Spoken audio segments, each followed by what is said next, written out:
আল্লাহর নবী বলেছেন 7 দিনের দিনে তুমি আকিকা করো, 7 দিনের দিনে তোমাকে আকিকা করতে হবে। বেটা ছেলে যদি হয় 2টা ছাগল জবাই করতে হবে। কত ভাই এমন আছেন বারবার করে ফোন জিজ্ঞাসা করবেন, মৌলানা আগেকার ছেলে পিলার দেখতে পাইনি, এখন যে মৌলানা একটা গরু জবাই করতে গেলে আকিকা হবে কি হবে না? প্রথম নম্বর কথা বন্ধুরি, গরুর আকিকা করা চলবে না। গরুর আকিকা করার হাদিসে কোনো প্রমাণ নাই। ভুঁসের আকিকা করা চলবে না, যেটা নবী বলেছেন বেটা ছেলে যদি হয় 2টা ছাগল বকরি কিংবা ভেড়া ভেড়ি আপনাকে জবাই করতে হবে। আর যদি বেটি ছেলে হয় একটা আপনাকে বকরি কিংবা ছাগল জবাই করতে হবে। 7 দিনের দিন করতে হবে, ভালো নাম রাখতে হবে। আব্দুল্লাহ, আব্দুর রহমান, খালেদা, জায়েদা, সাফিয়া, হাবিবা রাখতে হবে। যেগুলো শরীয়ত বিরোধী নাম, ওই সমস্ত নাম থেকে কিন্তু আমাদেরকে বাঁচতে হবে। নারে তাকবীর। আমাদের নাম কি রাখা? এই যে মোবাইলে দেখবো কার নাম রিঙ্কি, কার নাম পিঙ্কি, কার নাম টিঙ্কি, কার নাম চিঙ্কি, কার নাম কুড়ানি, কার নাম ঝাটনি, কার নাম কাঢ়লি, কার নাম লাকফড়ি, কার নাম কপালপুরি, কার নাম ঠোঁটপুরি। এই নাম আমার বেটা ছেলের নাম কি? রিঙ্কু, চিঙ্কু, পিঙ্কু, টিঙ্কু, ডাবলু, এগুলা নাম। একটা গল্প বলছি ভাই আপনার সামনে 2 মিনিটে। গল্পটাতে ইবরাত আছে। এক জালসা হয়েছে, মৌলানা ওয়াজ করেছেন, দেখেন ভাই ছেলে পিলা বাড়িতে জন্ম নিতে গেলে নাম ভালো রাখতে হবে। মৌলানা ওয়াজ করেছেন। তো পেন্ডালের ভিতরে একটা মোটা হয়েছে মানুষ ছিল ভাই। ওই লোকটা ওর একটা বেটি হয়েছে, আর ওই বেটিটার নাম রেখেছে জোসনা। বেটিটার নাম কি রেখেছে? জোসনা। এইবারে মৌলানা যখন ওয়াজ শুনলেন যে এবারে ছেলে পিলার নাম ভালো রাখতে হবে, বাড়ি সকালবেলাতে গেছেন, কিছুদিন পর একটা ওর বেটা হয়েছে। ওর স্ত্রীকে বলছে, হাজি ওই যে বিজলি গ্রাম, এটা নাকি বিজলি না বিজলি, বিজয়লি, বলছে বিজয়লি গ্রামে হোসেন মৌলানা ওয়াজ করেছে যে ছেলে পেলার নাম ভালো রাখতে হবে, তো বেটা হয়েছে, তো চলো কোনো মৌলানার কাছে যাই, যে জিজ্ঞাসা করব। চলে গেলেন মৌলানা তহিদ আলম সাহেবের কাছে, বা চলে গেলেন আমার সভাপতি সাহেবের কাছে, বা চলে গেলেন কোনো মৌলানার কাছে, যে বলছেন যে মৌলানা আমার বেটা হয়েছে, একটা ভালো নাম গুলা রাখেন তো। তো মৌলানারা নাম রাখবেন, বা যারা পড়ালেখা মানুষ নাম রাখবেন, তো ভালো নামটা রাখবে যে ভাই। তো মৌলানা বলছেন যে যাও তোমার বেটার নাম আব্দুর রহমান রাখো। বলছে যে মৌলভী সাহেব পুরানা রামগালা কেন তুমি রাখছো, জি লয়া নামগালা বলো না। তো বলছে যাও তুমি করো, তাহলে আব্দুল সাত্তার রাখো, এইটা আমার ভাতিজার নাম। তো বলছে তাহলে শহীদুর রহমান রাখো, এইটা আমার চাচতো ভাইয়ের নাম। তো কি করবে তাহলে? ওই যে নতুন একটা নামগালা রাখেন, ওই যে আশফাক আলম রাখো, ওই যেটা আমার ভাইগনার নাম, এর নাম রাখা হবে না। আপনারা বলেন তো গ্রামে কোন এমন নাম নাই যে ওই নামটা পাওয়া যাবে না? আছে না নাই? মৌলানা মান্তিক পড়া লোক ভাবে চিন্তা করেছে এই নামের পছন্দ হবে না, তখন ওকে বলছে এক কাম করো, তোমার বেটার নাম ছিড়া রেখে দাও। কি রাখো? ছিড়া রেখে দাও। বলছে হ্যাঁ এটা নতুন নাম আছে জি মৌলানা, চলবে, এটা গ্রামের মধ্যে কহরির নাম নাই। ঠিক বেটার নাম হয়ে গেল কি? কথা বলেন, ছিড়ে। ঠিক কিছুদিন পর আবার একটা বেটা হয়ে গেছে, ওর ফের দৌড়াতে দৌড়াতে চলে এসছে মৌলানা, ওই যেমন আগে নামটা রেখেছিলেন আর বড় বেটার নাম ছিড়ে, ওরকম ধরনের একটা নাম রাখেন যেটা গ্রামে কাহরির নাম নাই। মৌলানা ভাবা চিন্তা করে বলছে এর নাম তুমি ফুটা রেখে দাও। পহেল কাটার নাম ছিড়া, এর নাম ফুটা। বলছে হ্যাঁ এটা নাম ভালো আছে, গ্রামে কাহরির নাম নাই। 2টা বেটা হয়ে গেল। ফের থাকে কিছুদিন পর আবার একটা বেটা হয়ে গেছে, আর ফের মৌলানার কাছে চলে এসছে, মৌলানা বড় বেটার নাম হলো ছিড়ে, মাঝে বেটার নাম হলো ফুটা, এবারে এর নামটা আপনি ভালো দেখে ওরকম একটা নতুন নাম রাখেন। বলছে এর নাম তুমি রেখে দাও বাসি। কি রাখো? বাসি। 3টা হয়ে গেল। ফের থাকে কিছুদিন পর আর একটা বেটা হয়ে গেছে, আর আমারকে বর্তমান জামানাতে জয়টা বেটা হয়ে গেল, তো এখানে টিকিট লেগে গেল নাকি? জয়টা বেটা হয়ে গেল, মনে করছে খালি মুচে তাল দিবে, কুঠি বোঝাবে আমার একদিন ইনশাআল্লাহ। তো 4 নম্বর বেটা হয়ে গেছে, আবার দৌড়াতে মৌলানার কাছে চলে এসছে, মৌলানা বড় বেটার নাম আপনি রেখেছেন ছিড়ে, দ্বিতীয় বেটার নাম রেখেছেন ফুটা, 3 নম্বর বেটার নাম রেখেছেন বাসি, 4 নম্বর বেটা হয়েছে মৌলানা এরকম একটা ভালো নাম গালা রাখেন। মৌলানা বলছেন যে তোমার 4 নম্বর বেটার নাম রেখে দাও লাঠি। কি রাখো? লাঠি। বড় বেটার নাম ছিড়ে, মাঝে বেটার নাম ফুটা, আর 3 নম্বর বেটার নাম হয়ে গেল কি? বাসি, 4 নম্বর বেটার নাম লাঠি, ছোট বেটার নাম। সময় কেটে যায়, জোসনা আস্তে আস্তে 15-16 বছরকার বয়সের হয়ে গেছে। এবার দেখতে আসবে বাড়িতে জোসনাকে।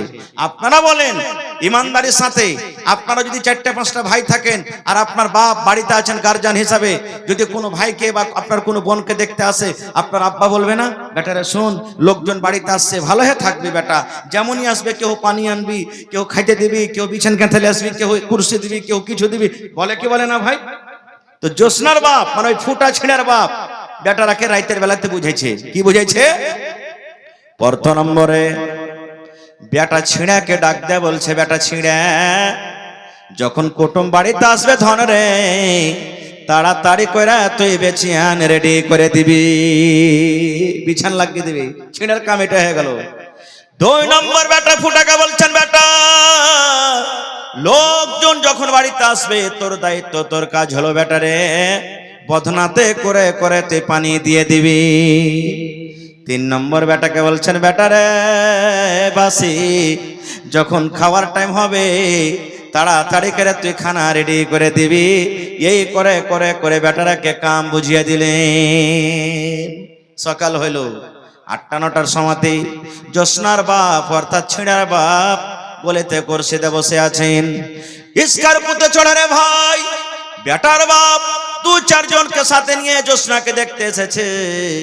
গলিতে যেমনই তারা স্কারপো থেকে নামবে, এবার জোসনার বাপ বলছেন বড় বেটাকে, বেটা ছিঁড়া বিছানা লিয়াইবা। ওইটা না কাম দিয়েছিল ওকে, বেটা ছিঁড়া বিছানা লিয়াইবা। যেমন বড় বেটাকে ডাকা, কুটুম তো জানে না যে ওর বড় বেটার নাম হলো ছিঁড়ে। এবার ওরা আপসে কথা বলা করছে, ভাই রে ইয়ার খেবারতে কুটুম তালি করা হবে না। বলছে কেন ভাই? বলছে ভাই রে ইয়ার খেবারতে ভালো বিছানা নাই, ছিঁড়ে বিছানা আছে, ছিঁড়ে বিছানা বসতে দিবে, এই জন্য ভাই রে ইয়ার খেবারতে কুটুম তালি করা হবে না। এই করতে করতে আরেকজন বলছে আচ্ছা ঠিক আছে চল বিছানগুলা দেখবো কেমন কতখানি ছিঁড়ে। 2 নম্বর বেটাকে ডাক দে, বলছেন বেটা ফুটা বদনা লিয়াইবা। বলছে হবে কেমন এর বাড়ি, ছিঁড়ে বিছানার ফুটা বদনাতে পানি দিবে নাকি? হ্যাঁ, বলছে বেটা ফুটা বদনা লিয়াইবা। আবার ওরা খবরকে বলা বলি করছে, ভাই রে ব্যাপার খারাপ হয়ে গেল, এরা লোকজন ভালো নেই রে ভাই। বলছে কেন? বলছে ছিঁড়ে কাঁথাতে শুতে দিবে, বসতে দিবে, আর ফোঁটা বদনাতে আমাদেরকে পানি দিবে। এই করতে করতে 3 নম্বর বেটাকে ডাক দে, বলছেন বেটা বাসি খানা লিয়াইবা।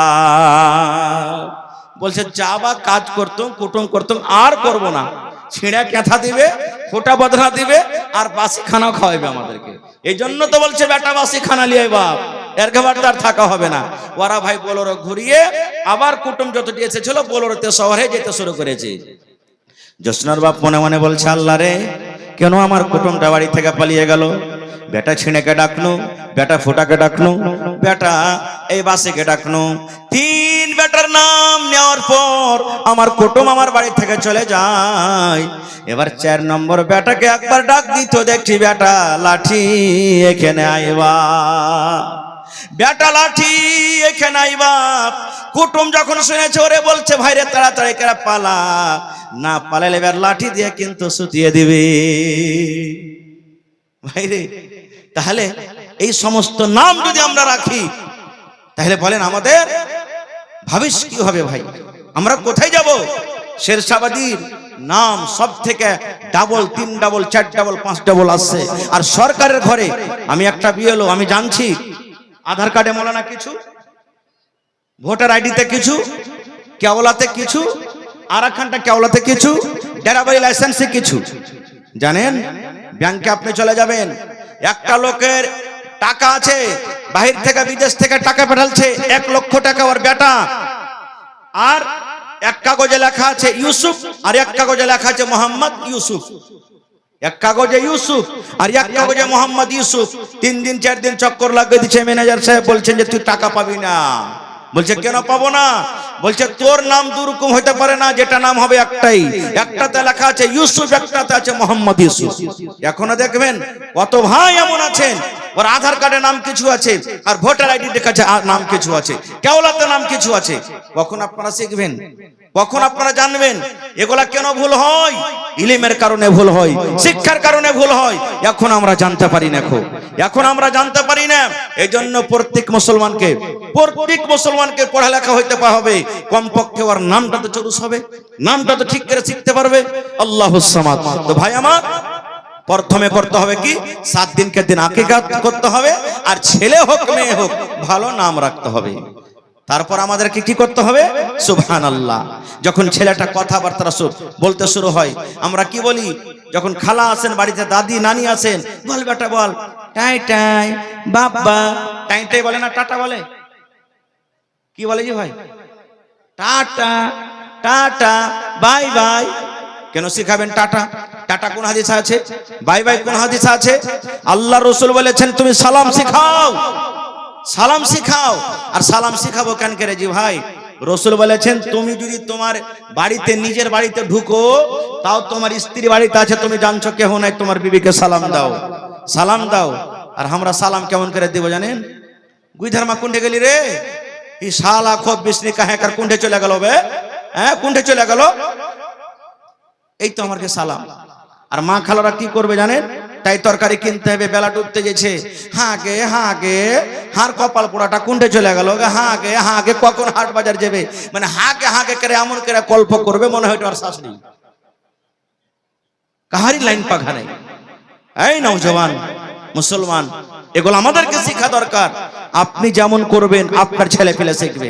আজকে আমরা শিখাবো কি ছেলেরাকে? কত বাপ এমন আছে, নাউজুবিল্লাহ সুম্মা নাউজুবিল্লাহ, কত বাপ এমন আছে, বেটা বড় হয়ে গেছে, বেটাকে বলছে আব্দুল্লাহ রে একটা বিড়ি গলা দেনা রে বেটা, চাহে না? কত চাচা এমন আছে ভাতিজাকে বলবে বা বাপকে বলবে, বা কত বাপ এমন আছে ওর ছোট ছোট বেটাকে বলবে আব্দুর রহমান রে, কইছে কি জি আব্বা, ওই তোর বড় ভাই ঢাকুনের উপরে দেখা তো বিড়ি টিড়ি গলা আছে কিনা, বিড়ি পাইলেছে, আগুন নেই সালাই নেই, জি আব্বা কি করবো, কইছে যা আখাতে ধরিয়ে লিয়াই, আখাতে আগুন নেই, একটু ধিমে ধিমে কোন রকম আগুন আছে। ছেলেটা কইছে আব্বাজি সালাই পাই না, আর ধিমে ধিমে আগুন আছে, কেমন করে ধরাবো? ধরে শালার খেপা তোকে কত শিখাবো রে, মার না এক টানবে, দেখ শিখছে, ধরছে কি ধরে না। সুবহানাল্লাহ। মুসলমান নওজওয়ান আমরা আছি কোথায় রে ভাই? আমাদের ছেলেরা কোথায় চলে গেল? কখন আমরা আপনারা আকাল করব? এতগুলি হওয়ার পর আমরা ইলম শিখতে চাই না, জ্ঞান শিখতে চাই না। ভাই আমার, কথা বলার মেলাই আছে, আমার সময় শেষ হয়ে আসছে। আমি আপনাদের সামনে মাত্র আর 20 মিনিট আছে। ইচ্ছা ছিল যে আপনাদের সামনে 1.5-2 ঘন্টা 2.5 ঘন্টা বক্তব্য রাখবো, কিন্তু ভাই ঠান্ডার সময়, আর আমার পিছনে আরো 2 জন বিখ্যাত বক্তা আপনাদের সামনে আসবেন ইনশাআল্লাহ তাআলা, তারাকে শুনতে হবে। এজন্য ভাই আজকে 20 মিনিটের মধ্যে এই ইদারার জন্য সুবহানাল্লাহ আর একটা কথা বলে দিই। ইলম কি জিনিস, আর একটা কথা বলে দিই। যখন আল্লাহ রাসূল সাল্লাল্লাহু আলাইহি সাল্লামের জামানাতে একটা গাজওয়ায়ে বাদর, প্রথম ইসলামের যুদ্ধ হয়েছিল, ৭০ জন বেঈমান মুশরিক ধরা পড়েছিল। কিছুদিন পর নবীজি বললেন টাকা লাওয়ার ছেড়ে দাও, টাকা লাওয়ার ছেড়ে দাও। সাহাবায়ে কেরামকে মাশওয়ারা করে, যেই বেঈমান মুশরিকের কাছে টাকা ছিল না, নবীজি বললেন তোমরা আমাদের ছেলে মেয়েকে পড়াও, তোমরা আমাদের ছেলে মেয়েকে ইলম শেখাও, আর শেখার পর ওইটাই তোমাদের জন্য টাকার মজুরি হলো, আর তোমরা এখান থেকে চলে যাও। আপনারা বলবেন হাজী মাওলানা বড় বড় মানুষ আমরা হয়ে গেছি, কেমন করে ইলম শিখবো, কেমন করে শিখবো? লজ্জার কথা নয়, হাদিসের কথা বলছি। আল্লাহর নবী একদিন বসে আছেন, নবীর পাঞ্জরে নবীর একজন স্ত্রী, মনে হয় উম্মে সালামা রাদিয়াল্লাহু তাআলা আনহা, মনে হয় নবীর স্ত্রী বসে আছেন, আর একজন মহিলা নবীকে এসে পড়াশোনা করছেন। কি পড়াশোনা জানেন? কথাটা লজ্জার, কিন্তু সত্য কথা বলছি, পড়ার শুধু আপনাকে গুরুত্বটা দেখাচ্ছি। কি কথা বলছেন? আল্লাহ নবী গো, একটা বেটি ছেলে, একটা মহিলা যদি স্বপ্ন দেখে, স্বপ্ন দেখা পর তাকে কে গোসল করতে হবে নবী গো? আপনারা স্বপ্ন দেখেন না? উড়ে বেড়াচ্ছি হেলিকপ্টারে, দিল্লিতে উড়ে বেড়াচ্ছি, কোন জায়গাতে যাচ্ছি, হয়তো কোন বেটি ছেলের হাত ধরে আমরা চলে যাচ্ছি। বিভিন্ন রকমের শয়তান মানুষ, শয়তান স্বপ্ন দেখায়। আল্লাহ রাসূলের জামানাতে একজন মহিলা নবীকে প্রশ্ন করে দিলেন, নবীর বিবি কিন্তু নবীর পাঞ্জরে বসে আছেন। আল্লাহর নবী গো, যদি মেয়ে ছেলেরা স্বপ্ন দেখে তাহলে কি তাদেরকে গোসল করতে হবে নবী গো? নবী আমার বললেন, আল্লাহর বান্দিরে, ইদারাতিল মা, স্বপ্ন দেখা পর যদি তোমার কাপড়টা ভিজে ভিজে লাগে, তোমার কাপড়টা যদি ভিজে ভিজে মনে হয়, তোমাকে যদি লাগে আমার কিছু বের হয়েছে লজ্জার স্থান থেকে, তাহলে তোমার উপরে গোসল ফরজ হয়ে গেছে, তোমাকে গোসল করতে হবে। এরকমই পুরুষ মানুষ তাও স্বপ্ন দেখেছে, ওকে যদি লাগে আমার নাইট ফল বা ডে ফল হয়ে গেছে, আমার স্বপ্নের মাধ্যমে আমার লুঙ্গি ভিজে গেছে, কাপড় ভিজে গেছে, বা আমাকে স্বপ্ন দোষ হয়েছে, এরকম আমাকে অনুভব হয়েছে, আমার প্রমাণ আছে। আল্লাহ রাসূল বলেছেন তোমার পরে গোসল ফরজ হয়েছে, তোমাকে গোসল করতে হবে। আর যদি তোমাকে কিছু নাই মনে হয়, সুখা সুখা লাগে, তুমি স্বপ্ন দেখেছো, তোমার কিন্তু কিছু তোমার প্রমাণ নাই, নবী বলেছেন এই মত অবস্থায় তোমাকে গোসল করতে হবে না। কেন হাদিসটা বললাম? মহিলারা পর্যন্ত নবীর কাছে ইলম শিখতে এসেছে। জি ভাই, আপনার মতন বড় বড় সাহাবী, কে বড় বড় সাহাবী? নবীজের শ্বশুর হযরত ওমর রাদিয়াল্লাহু তাআলা আনহু, 3-4 পাতার লম্বা হাদিস রে ভাই, আমি হাদিসের দিকে যাব না। আল্লাহর নবীর শ্বশুর হযরত ওমর রাদিয়াল্লাহু তাআলা আনহু একটা আনসারী সাহাবীকে ডাকতে বলছেন, ভাই রে, তুমিও গরিব মানুষ, আমিও গরিব মানুষ, তুমি যদি খাটতে না যাও খাইতে পাবে না, আর আমিও যদি খাটতে না যাই খাইতে পাবো না, আর নবীর কাছে ইলম শিখতে হবে ভাই রে, তাহলে কি করতে হবে রে ভাই? হযরত ওমর ফারুক রাদিয়াল্লাহু তাআলা আনহু ওই লোকটাকে বলছেন, আনসারী সাহাবীকে বলছেন, আরে আল্লাহর বান্দা, আমরা বাড়ি লাগ গেলাও ভাই, বাড়ি লাগ গেলাও। কেমন বাড়ি লাগ গেলাও? বলছে একদিন আমি খাটতে চলে যাব, তুমি নবীর পাঞ্জরে ইলম শিখবে, আর আমি সারা দিন কাম কাজ করার পর মজুরি যা পাবো, আমি হাফ মজুরি আমার ছেলে মেয়ের জন্য রাখবো, আর হাফ মজুরি তোমার ছেলে মেয়ের জন্য আমি দিয়ে দিব, আর তুমি দিনের বেলাতে বা রাতের বেলাতে নবীর কাছে যা ইলম শিখবে, সন্ধ্যা বেলাতে তুমি এক এক করে আমাকে শিখিয়ে দিবে। হযরত ওমর বলছেন, তারপর দিন তুমি খাটতে চলে যাবে, আর আমি নবীর পাঞ্জরে থাকবো, তুমি সারা দিন কাম কাজ করার পর যেটা মজুরি পাবে, হাফ মজুরি আমাকে দিবে, আর হাফ মজুরি তোমার ছেলে আমার জন্য তুমি রাখবে, আর আমি নবীর কাছে যা শিখবো তোমাকে আমি এক এক করে শিখিয়ে দিব।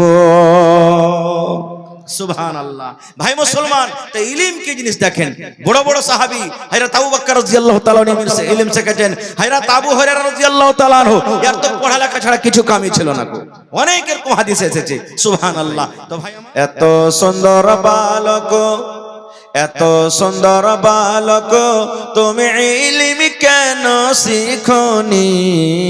কেমন করে শিখব ইলম, বাবা যে শিখায়নি? কেমন করে শিখব ইলম, বাবা যে শিখায়নি? ছেলেটা বলছে, কেমন করে ইলম শিখবো? আমার বাপ তো আমাকে শিখায়নি। লোকটা জিজ্ঞাসা করছে, কেন তোমার বাপ তোমাকে শিখায়নি? ছেলেটা আবার বলছে, 2.5 বছর বয়স, 2.5 বছর বয়স যখন মার ধ্যান করলাম, তখন কেমন করে শিখব ইলম, বাবা যে শিখায়নি। 2.5 বছর বয়স, মা যেদিকে গেছে মা মা বলে মায়ের পিছনে পিছনে ঘুরে বেড়ালছে, কখন ইলম শিখবো? বলছে বড় হ্যাঁ। ছেলেটা আবার বলছে, 7 বছর বয়স, 7 বছর বয়স যখন গরুর পাখা ধরলাম, তখন 7 বছর বয়স যখন গরুর পাখা ধরলাম, তখন কেমন করে শিখব ইলম, বাবা যে শিখায়নি। 7 বছরকার বয়স, একটু যখন হাঁটতে উঠতে শিখেছি, মা বাপ আমাকে কথা বললেন না যে তুই পড়িতে যা রে, আমাকে কি বলছে, এরে সলিম, এরে ভল্টু, যা বেটা যা, গরুটা নিয়ে যা, চড়াতে যা, ছাগলটা চড়াতে নিয়ে যা। গরু ছাগল চড়াতে চলে গেছি। বলছে আর একটু বড় হ্যাঁ। ছেলেটা আবার বলছেন, 10 বছর বয়স, 10 বছর বয়স যখন হালের মোটা ধরলাম, তখন কেমন করে শিখব ইলম, বাবা যে শিখায়নি। 10 বছরকার বয়স, বড় হইতে লেগেছে, তখন বাপ কয়েছে তুই এখন জুয়ান হয়ে গেছিস ব্যাটারে, যা হাল বাইতে যা, তুই খুব পারবি হাল বাইতে। হাল বাইতে চলে গেলাম, এখন হাল বাহার তো জামানা নাই, আল্লাহর রহমতে হাল বাইতে চলে গেলাম। এইবারে হাল বাইতে বাইতে বাইতে যখন একটু বড় হয়েছি, ঘন ঘন বাড়িতে আয় বেরিয়ে আসতে শুরু হয়ে গেল, তোর বেটার বিয়ে দিবি না? হ্যাঁ, তোর বেটার বিয়ে দিবি না গে? কাম কাজ করতে তো পাইছে, বহুকে খাইটা খোটা খাওয়াইতে পারবে আলহামদুলিল্লাহ। 15 বছর বয়স হয়েছে, তখন ছেলেটা কি বলছে, 15 বছর বয়স, 15 বছর বয়স যখন বিয়ে শাদি করলাম, তখন কেমন করে শিখব ইলম, বাবা যে শিখায়নি। 15 বছরকার বয়স, বিয়ে হয়ে গেল।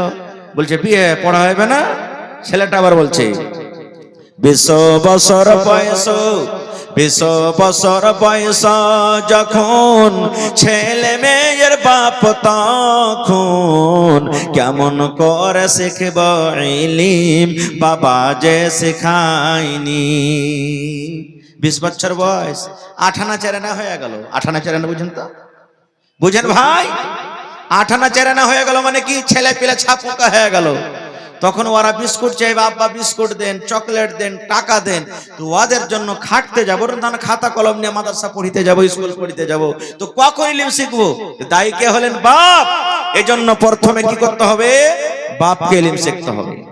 আজকে কত বাপ এমন আছেন, মনে দুঃখ করবেন না, আপনার বেটা ভাই ভাতিজা হিসেবে বলছি আপনাকে, মানুষ বিয়ে করার জন্য ছটফট করে, পাগল করে, কিন্তু বিয়ে করার আগে কি কি তৈরি করতে হবে, বিয়ে করার আগে কি কি শিখতে হবে, এই জিনিসগুলো আমরা জানি না। যেমন নবীর হাদিস, আল্লাহ রাসূল সাল্লাল্লাহু আলাইহি ওয়াসাল্লাম বলেছেন, রায় আমার উম্মত, যখন তুমি বউকে বাড়িতে নিয়ে আসবে, যখন তুমি স্ত্রী বানিয়ে একটা মহিলাকে, একটা মেয়ে ছেলেকে বাড়িতে নিয়ে আসবে, যেদিন তোমার বাসর ঘর হবে, প্রথম রাত যেদিন তোমার হবে, তোমার বিবি তোমার জন্য বিছানাতে বসে থাকবে, তোমার জন্য রেডি হয়ে থাকবে। তুমি ঘরের ভিতরে সালাম দিয়ে তুমি যাবে, যাওয়ার পর তোমার বিবির পাঞ্জরে বসে যাবে, আর বসে যাওয়ার পর আল্লাহর নবী বলেছেন, তোমার বিবির কপালের উপরে যে চুল রয়েছে, 2টা 3টা 1টা 5টা চুলগুলা তুমি এরকম ভাবে ধরে নাও, আর ধরার পর তোমাকে একটা দোয়া পড়িতে হবে, আল্লাহুম্মা ইন্নী আসআলুকা খাইরাহা ওয়া খাইরা মা জাবালতা আলাইহি ওয়া আউযু বিকা মিন শাররিহা ওয়া শাররি মা জাবালতা আলাইহি। কয়টা লোক পড়েছি? হ্যাঁ, ইয়া তো কি দোয়া করার টাইম থাকে জি মাওলানা। প্রথম রাত পেয়েছি, প্রথম রাত কত খুশির রাত, এত কি কষ্ট করে দোয়া শিখে যায়, আর কত ইন্তজার করা যায়, করবো না। এই মুসলমান, আর একবার দোয়াটা শিখলেন। যাদের সময় কেটে গেছে রে ভাই, চলে গেছে, যত আমার নওজওয়ান যুবক আছেন, আল্লাহর নবী বলেছেন, উম্মত, নতুন বউ যখন তোমার পাঞ্জরে প্রথম দিন যাবে, প্রথম রাতের বেলাতে যাবে, মাথার উপরে তুমি চুলটা 3টা 4টা 5টা কপালের উপরে চুল গালা এরকম ভাবে ধরে নেবে, আর ধরার পর নবী বলেছেন এই দোয়াটা পড়বে, আল্লাহুম্মা ইন্নী আসআলুকা খাইরাহা ওয়া খাইরা মা জাবালতা আলাইহি ওয়া আউযু বিকা মিন শাররিহা ওয়া শাররি মা জাবালতা আলাইহি। কত মা খালা, কত বহিন এমন আছে, কি বলবে যে ওকে যদি দোয়া পড়িতে যায়, ও যদি পড়ালেখা না হয়, তো কবে ইমিন সে আমার প্রথম রাতে চুল কেনে ধরছে, টি হাত না ধরে চুল ধরে টানাটানি করছে, কারণটা কি? এই জন্য বেটি ছেলেকেও পড়ালেখা দরকার। আজকে তো না আমরা বেটা ছেলে পড়ালেখা করছি, না বেটি ছেলে পড়ালেখা করছি। যেমন একটা সহিহ হাদিস, আল্লামা নাসিরউদ্দিন আলমানি রাহিমাহুমুল্লাহ হাদিসটাকে সহিহ বলেছেন, কি এক বাপ নিজের বেটির বিবাহ দিবে, বাপ নিজের বেটির বিবাহ দিবে, বেটি ইনকার করছে, আব্বা আমি এখন বিয়ে করব না। খুব বাপ চলে গেলেন নবীর দরবারে, নবীজি আমি আমার মেয়ের বেটির বিবাহ দেব, আমার বেটি ইনকার করছে যে আমি বিয়ে করব না, হয়তো একটু বুঝান তো তাকে।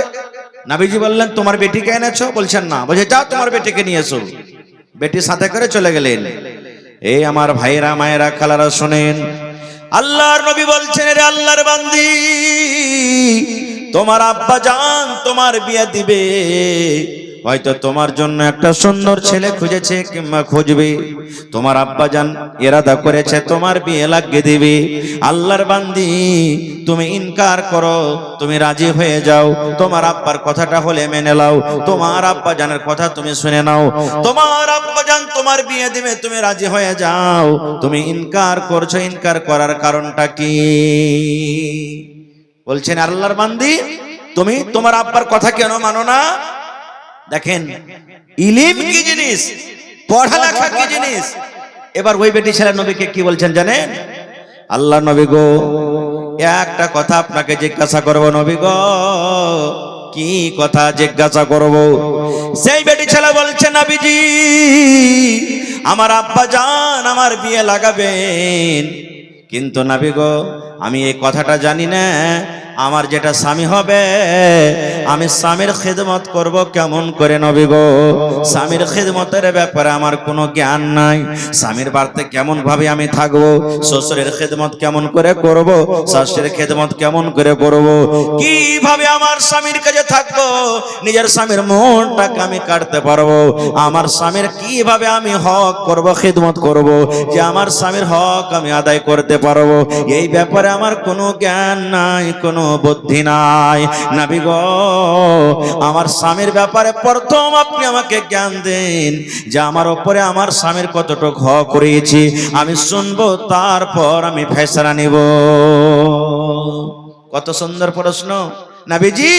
আমার স্বামীর কতটুকু আমি খিদমত করব যে আমার স্বামী আমার পরে রাজি হবে, আমি হক আদায় করতে পারবো, এই ব্যাপারে আমার জ্ঞান নাই, আগে প্রথমে আপনি আমাকে বুঝান। নবী আমার কি বললেন? ওই পেটি ছেলের জন্য শুধু নয় রে, কিয়ামত পর্যন্ত যত মহিলা যত পেটি ছেলেরা দুনিয়াতে আসবেন সমস্ত মহিলাদের জন্যই হাদিস, সমস্ত মহিলাদের জন্যই জ্ঞান। নবী আমার বললেন আল্লাহর বান্দি তোমার যেটা স্বামী হবে, তুমি যখন বউ হয়ে তোমার স্বামীর বাড়িতে তুমি চলে যাবে, তোমার যেটা স্বামী হবে, তোমার যেটা পাতি হবে, তোমার স্বামীর ওপরে তোমার স্বামীর ওপরে এত হক রয়েছে, তোমার ওপরে তোমার স্বামীর এতটুকু হক রয়েছে। আল্লাহর বান্দি রে, যদি তোমার স্বামীর গায়ে ফোঁট হয়ে যায়, তোমার স্বামীর গায়ে যদি ঘা হয়ে যায়, ঘা পেকে গেছে, ফোঁটটা পেকে গেছে, রক্ত বইছে, খুন চুইছে, পুজ চুইছে, এই মতো অবস্থায় যদি তোমার স্বামী বলে এ বিবি রে, এ আব্দুল্লাহর মা, খালেদার মা, জায়েদার মা, বিবি রে আমার ফোঁড়াটা পেকে গেছে, ঘাটা পেকে গেছে, রে আল্লাহর বান্দি যদি তোমার স্বামী তোমাকে বলে বিবি রে আমার এই রক্তটাকে তুমি সাফ করে দাও, মুছে দাও, আমার এই পুজটাকে তুমি সাফ করে দাও, এই ঘাটাকে তুমি সাফ করে দাও, কি দিয়া সাফ করো বিবি রে? তুলা দিয়ে সাফ করতে হবে না, কাপড় দিয়ে সাফ করতে হবে না, পানি দিয়ে সাফ করতে হবে না, আল্লাহ রাব্বুল আমিন তোমাকে জিহ্বা দিয়েছে বিবি রে, এই জিহ্বা দিয়ে চেটে চেটে চেটে চেটে তুমি এই রক্তকে সাফ করে দাও, জিহ্বা দিয়ে চেটে চেটে চেটে চেটে চেটে চেটে তুমি এই ঘাকে সাফ করে দাও। নবী বলেছেন মহিলা যদি তোমার স্বামী এই মতো আদেশ করে তোমাকে, আর তুমি যদি জিহ্বা দিয়ে চেটে চেটে চেটে তোমার স্বামীর রক্তকে যদি তুমি সাফ করে দাও, তোমার উপরে তোমার স্বামীর এতটুকু হক রয়েছে বান্দি রে, এতখানি করার পরও তোমার স্বামীর তুমি হক আদায় করতে পারবে না। নারে তাকবীর। তাহলে কি বুঝলাম? আজকে মা খালার অবস্থা, খালি এক গ্লাস পানি চেহে দেখছেন আপনি কোন জায়গাতে আইছে, তাহলে আর পারা গরম মিনসা গজুয়া কাহেকার, তোমার কপালে কি চোখ নেই? তুমি এক গ্লাস পানি গেলে নিয়ে খাইতে পারবে না? খো এমন টেঁড়া ঘুচা করে ভাই আপনাকে জবাব দিবে, এক গ্লাস পানি কি খাইবেন? বলবেন যে আল্লাহ এই বাড়িতে আসো আমার পাপ হইলো, আর এর কাছে পানি চাও পাপ হয়ে গেল। না জানার কারণ কি জানেন? সুবহানাল্লাহ, ইলিম, শিক্ষা। বলার উদ্দেশ্য ভাই যে রাসূল বলেছেন কাকে? মহিলাকে, যে তুমি যদি তোমার স্বামীর রক্তকে সাফ করে দাও, জিভে দিয়ে চেটে চেটে ঘাকে সাফ করে দাও, সাফ করতে হবে না যদি আদেশ করে তোমার স্বামী, আর তুমি যদি করে দাও সাফ, এতখানি তোমার উপরে তোমার স্বামীর হক। আল্লাহ রাসূল বলেছেন যে তাও তোমার স্বামীর হক আদায় হবে না। এই সমস্ত জিনিস কখন আমরা জানতে পারবো? আমার বহিনেরা কখন জানবেন? যখন মাদ্রাসা থাকবে, যখন মাদ্রাসাতে পড়ালেখা করবে, যখন মাদ্রাসাতে পড়িতে যাবেন, তখন জানতে পারবেন। আর যদি মাদ্রাসায় না থাকে, বেটিরাকে যদি আমরা মাদ্রাসাতে না পড়াই, বেটারাকে মাদ্রাসাতে না পড়াই, কেমন করে জানবে ভাই? কেমন করে জানবে? এই জন্য বাপকে প্রথমে পড়ালেখা হইতে হবে। এইবারে দোয়া আপনি পড়ে দিলেন, 2 নম্বরে চলেন। বেয়াদবি মাফ করবেন। যতটি ভাই এখানে বসে আছেন, আমি একটা একটা করে যদি জিজ্ঞাসা করি, না না হে, কার 10টা ছেলে হয়ে গেছে, কার 5টা ছেলে, কার 3টে ছেলে, কার 4টে ছেলে, বিবির কাছে যে যাইবেন, বিবির সাথে মিলন করবেন, তো মিলন করার আগে একটা দোয়া পড়িতে হবে। কহেন তো কয়টা লোক জানছেন? কয়টা লোক পারবো দোয়াটা পড়িতে? হে দোয়া কি জি মৌলভী সাহেব, দোয়া আর কি পড়বো, দোয়া না দোয়া। এই আমার মুসলমান শুনেন, শরীয়তে কথা বলছি ভাই রে, নবীর হাদিস বলছি। আল্লাহর নবী বলেছেন, উম্মত তোমার বিবির সাথে মিলন করার আগে রে, তোমার বিবির সাথে সহবাস করার আগে তোমাকে একটা দোয়া পড়তে হবে। নবী বলেছেন, কি দোয়াটা পড়তে হবে? বিসমিল্লাহি আল্লাহুম্মা জান্নিবিনাশ শাইতান ওয়া জান্নিবিশ শাইতানা মা রাযাকতানা। বিসমিল্লাহি আল্লাহুম্মা জান্নিবিনাশ শাইতান ওয়া জান্নিবিশ শাইতানা মা রাযাকতানা।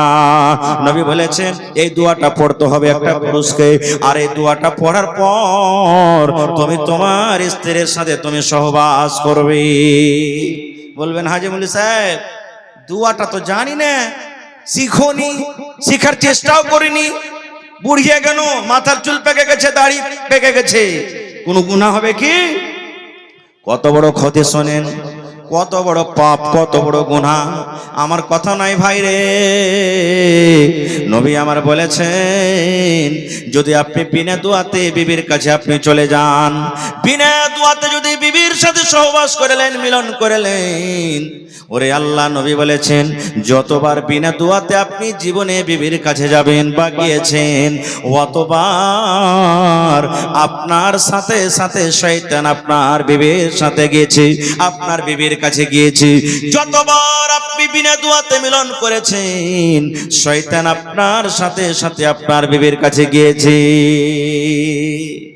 চোখে দেখতে পাই না বলে কোনো গুনাহ নাই, কোনো ভুল নাই। কত বড় নোকসান, কত বড় আমরা ভুল করছি। এই ভুলগুলো আমরা কোথায় সুধার করব? সুবহানাল্লাহ। এই যে রমজান মাস চলে আসছে, রোজার মাস চলে আসছে, সুবহানাল্লাহ।